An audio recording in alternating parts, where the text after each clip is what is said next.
Yeah, hi, it's me again, and I'm back for some more ballet food for thought.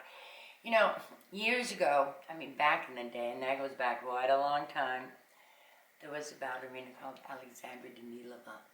And Madame Danilova, after her performing career, she taught at a New York City ballet, and she was a world famous ballerina.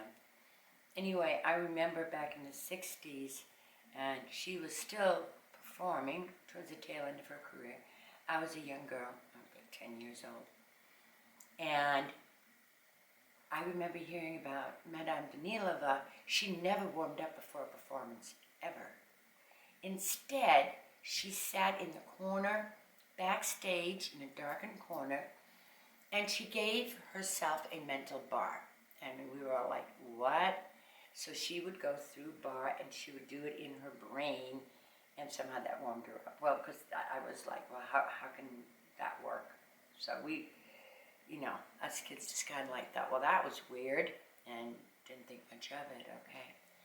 Then fast forward 40 years, and guess what? Scientists took a Olympic athlete, and they put all the electrodes and all the sensors and all that stuff. They applied it to his body, and they asked him to go through his Olympic routine. Okay, and he had sensors. He was all wired up.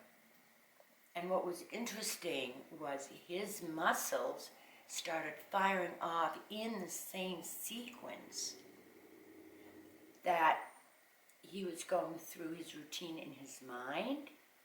So that proved the point that his brain couldn't differentiate between him really physically doing it or sitting and just thinking about it. Now think about that for a second. That is huge. That is so huge. Try this as an exercise. Take yourself into a quiet place, sit down. Now let's say, for example, you're having trouble doing fortes, okay? Fortes, oh my goodness. They're really hard, huh? Yeah. If you sit down and you start in your mind pretending, you'll feel like you're pretending, see yourself executing 16 perfect fortes, finishing with a beautiful double and a high passe, and just finishing flawlessly. Okay? Do that a couple of times. Here again, outside of the classroom. Just do that. You will be amazed at your results next time you work on fortes. So that's it for today, and have a great one. Thank you.